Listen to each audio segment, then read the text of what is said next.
Donc cette zone de Jarry est née du développement de Pointe-à-Pitre dans la mesure où un des choix incontournables était qu'on ne pouvait plus accueillir sur le port de Pointe-à-Pitre les gros bateaux tels qu'ils allaient arriver. On ne pouvait plus débarquer de conteneurs.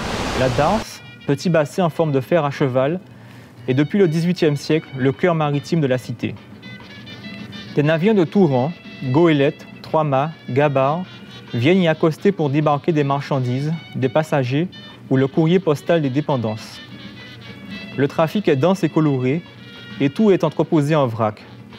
D'autres navires sont attendus avec plus d'impatience. La goélette amenant le courrier ou le paquebot de la Compagnie Générale Transatlantique.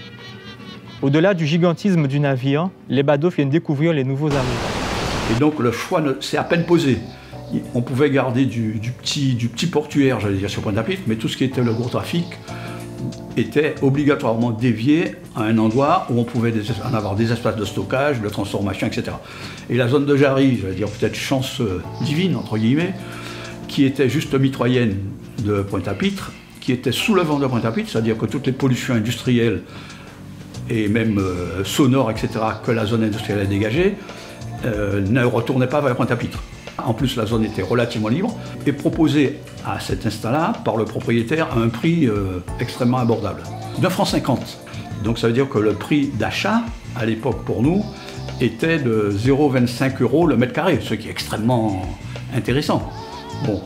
Donc il est clair qu'on n'a pas rechigné à payer le propriétaire, j'allais dire quasiment cash. Il était content d'ailleurs, parce qu'il ne voyait pas ce qu'il allait faire de ces terrains. Il a changé d'avis quelques années après, quand il a vu la valorisation. Ce propriétaire nous a vendu autour de 500 hectares quand même, hein. C'est pas rien.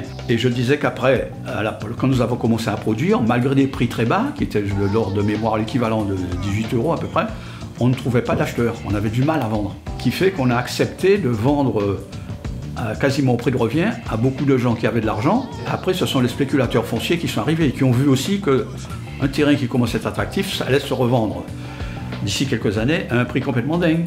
Et je vous rappelle qu'aujourd'hui, à Jarry, le prix du terrain, c'est entre 300 et 500 €. Et je connais des terrains qui sont à près de 1000 €, du mètre carré, j'entends. Hein. Ces gens-là, pour agrandir le terrain vendable, ils ont commencé à remblayer de la mangrove. Ça leur faisait gagner du terrain vendable. Et le deuxième malheur, c'est qu'entre l'imperméabilisation des sols, que nous-mêmes on a créé avec les routes et tout, les bâtiments, les parkings, tout ce que vous voulez, les flux pluviaux qui se sont accélérés depuis plus d'une vingtaine d'années, petit à petit chaque année, sur le moment, il tombe plus de pluie. Des terrains plus petits qui sont moins absorbants, et ces fameuses mangroves qui servaient de bassin de compensation et de régulation, mais tout en réduit la surface, c'est-à-dire leur capacité de régler les débordements ou les inondabilités fortes sont réduites. Que cette zone est très menacée à terme, j'espère me tromper, mais qu'il y a déjà des gens qui sont menacés par ce problème. Non, l'explosion de Jarry, c'est vrai qu'elle est trayée à 76. Un afflux extraordinaire de gens, mais souvent de gens détenteurs de petits commerces. Ils n'étaient pas là pour installer une usine de menuiserie aluminium ou que sais-je, non, petit commerce. Et donc c'est là que ça a commencé à lâcher. Et aujourd'hui, on voit bien que Jarry, c'est une majorité de ça. C'est du commerce de proximité, des petits services, des activités tertiaires, etc., pour lesquels c'était attractif.